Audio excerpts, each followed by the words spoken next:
pour ce point sur les combats. Donc, on va tout de suite prendre la direction de Kiev, justement la capitale ukrainienne. Nous attend notre envoyé spécial, Clovis Cassali.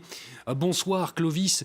Clovis, je le disais, les combats se rapprochent, même touchent les faubourgs de la capitale ukrainienne. Des bombardements ont eu lieu. Quelle est la situation sur place à l'heure actuelle autour de vous, Clovis ?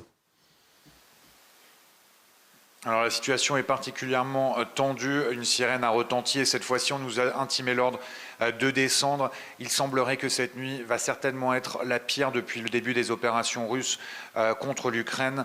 Je suis sorti 2 minutes, j'ai entendu des avions passer au-dessus de notre tête et il faut savoir que tout à l'heure, vraisemblablement un raid aérien russe a frappé la centrale électrique 6 de Kiev. Il y a eu 4 explosions, certainement donc un raid aérien mené par les Russes. Conséquence, on ne connaît pas encore l'ampleur des dégâts, mais potentiellement c'est toute une partie de la rive gauche de Kiev qui pourrait être sans électricité, sans chauffage. Vous pouvez imaginer de quoi saper le moral de la population et augmenter le niveau de crainte qui est déjà très important ici à Kiev. Donc je suis là dans les escaliers de l'hôtel qui mène à l'abri où le reste des gens de l'hôtel sont réfugiés actuellement. Tout de suite après ce direct, bien sûr, on ira se réfugier aussi. Une situation particulièrement volatile. Toute la journée, les combats ont continué. On a entendu des détonations ici à Kiev. Même dans le centre-ville, on entendait les détonations des combats qui avaient lieu aux alentours et notamment à Oblonsky, où les forces russes au sol, semble-t-il, ont combattu avec les Ukrainiens des combats âpres. Les Ukrainiens ont repris le contrôle. À l'heure où on se parle, je ne peux pas vous confirmer qu'ils sont encore en contrôle dans cette zone-là. Donc une situation particulièrement compliquée. Toute la journée, ça a été les allers-retours pour la population à Kiev, entre se cacher et prendre le chemin des abris souterrains anti-bombes.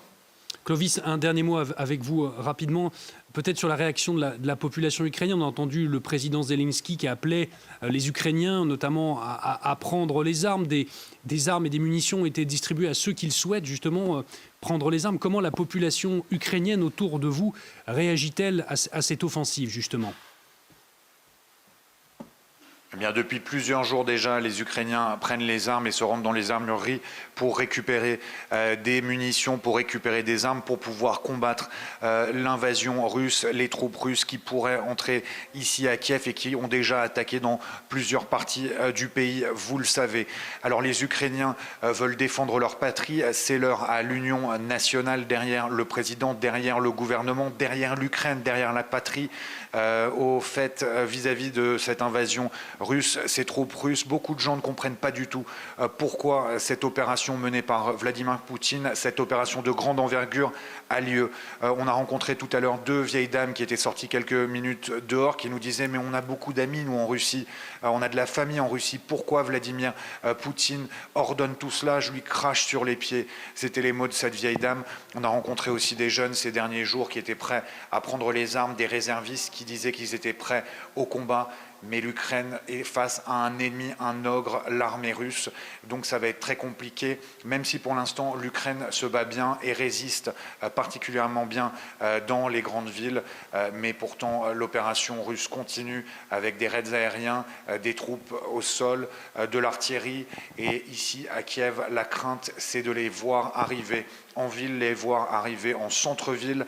Et pour l'instant, les gens ont peur, sont dans les abris et s'attendent à la pire nuit depuis le début de l'opération menée par Vladimir Poutine, le président russe.